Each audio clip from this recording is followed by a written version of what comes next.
Programme سیاسی لوگ کے ساتھ میں ہوں عظمیٰ خان رومی۔ ناظرین، صدر پاکستان آصف علی زرداری کی زیر صدارت آج پارٹی رہنماؤں کا اہم اجلاس ہوا، اور اس اجلاس میں پارٹی رہنماؤں کی جانب سے شکایات کی گئیں کہ حکومت پنجاب اور وفاقی حکومت ان کے ساتھ تعاون نہیں کر رہی، ہمارا پورا حق جو ہے وہ نہیں دیا جا رہا، انتخابی حلقوں کے مسائل حل نہیں ہو رہے، جو ووٹرز ہیں وہ ہم سے ڈیمانڈ کرتے ہیں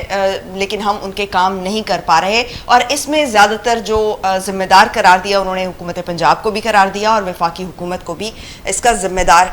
ٹھہرایا۔ صدر مملکت نے کہا اس کے جواب میں کہ مسلم لیگ نون سے حکومت نہیں چل رہی، ہم حکومت بنانا بھی جانتے ہیں اور گرانا بھی جانتے ہیں۔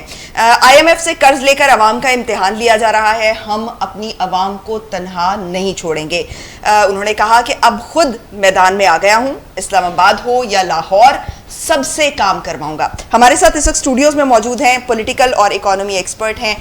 منظور ملک صاحب۔ منظور ملک صاحب، آپ کو پروگرام میں خوش آمدید کہوں گی۔ منظور صاحب، اس وقت تو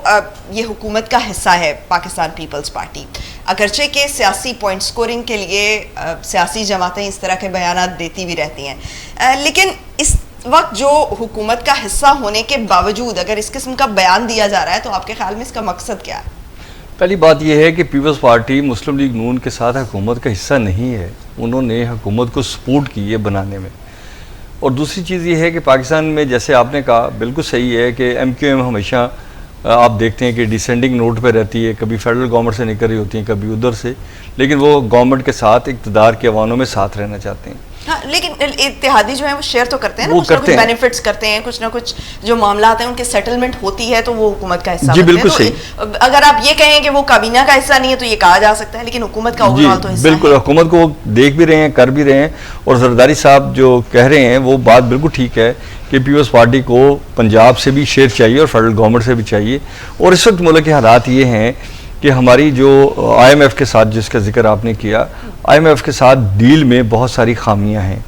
اور اس کا نتیجہ یہ نکل رہا ہے کہ ہم گراؤنڈ ریئلٹی کے بغیر ٹیکسیشن کا نظام نافذ کرنا چاہتے ہیں، اس کی وجہ سے ہماری اکانومی میں آپ ڈالر کو کنٹرول کرنا چاہتے ہیں، لیکن اس سے ملک کی اکانومی جو ہے وہ آگے نہیں بڑھ پائے گی۔ اب جو زرداری صاحب نے بات کی ہے وہ یہ ہے ٹیکنیکلی کہ وہ چاہتے ہیں کہ پیپلز پارٹی والے خود بھی آگے بڑھیں اور لوگوں کو ڈیلیور کریں۔ دیکھیں، پیپلز پارٹی پنجاب میں ایک زمانے میں بہت زیادہ تھی، پھر آہستہ آہستہ ان کے اپنے ورکر کی غلطیوں کی وجہ سے یا ان کی اپنی لیڈرشپ کی غلطیوں کی وجہ سے وہ پنجاب سے ٹیکنیکلی آؤٹ ہو گئے۔ اور زرداری صاحب اگر یہ انیشیٹو لیتے ہیں تو بہت اچھا ہوگا کہ وہ پاکستان میں پورے میں اور پنجاب میں اسپیشلی اور سندھ میں بھی اور بلوچستان جو بھی ہمارے صوبے ہیں اس کے اندر اپنے ورکر کو متحرک کریں تاکہ لوگوں کے اندر یونٹی آئے، اور اسی سے آپ ٹیررزم کو بھی کنٹرول کرنے میں کامیاب ہو جائیں گے، اور لا اینڈ آرڈر کی سچویشن بہت بہتر ہو جائے گی، اکانومی میں اچھا اضافہ ملے گا۔ لیکن اگر زرداری صاحب اس کو کنٹینیو اس پروسیس کو کریں گے تو، اور اگر انہوں نے ایک بات کہہ دی، ایک سٹیٹمنٹ ہو گئی تو 4 دن اخباروں میں آئے گا، اس کے بعد ختم ہو جائے گا۔ ٹھیک، مطلب آپ کے خیال میں یہ سیاسی بیان بازی ہے یا اس کا کوئی فائدہ لینے کی بھی کوشش ہو سکتی ہے کہ گورنمنٹ سے جو ہے وہ کچھ جو ہے وہ فائدے یا شیئرنگ کی مزید بات کی جا سکے؟ جی، اسی میں کلیئرٹی چاہیے نا کہ زرداری صاحب یا تو اپنے لوگوں کو پھر کیبنٹ میں ڈالیں اور مسلم لیگ نون کے ساتھ اقتدار کو شیئر کریں اور پھر ڈیلیور بھی کریں، اسی طرح فیڈرل گورنمنٹ میں بھی آئیں اور آ کے اپنی جو پوزیشن ہے اس کو واضح کریں اور پوری طرح رول ادا کریں، تو پھر تو عوام کو فائدہ ہوگا، یقیناً ہوگا۔ اور اگر وہ ایک سٹیٹمنٹ دیتے ہیں، لاہور میں آتے ہیں ایک اچھی سٹیٹمنٹ دیتے ہیں تو 4 دن اخبار میڈیا ان کو ہائیک کرے گا، لیکن ملک اور قوم کو اس کا شاید فائدہ اس طرح نہیں ہوگا۔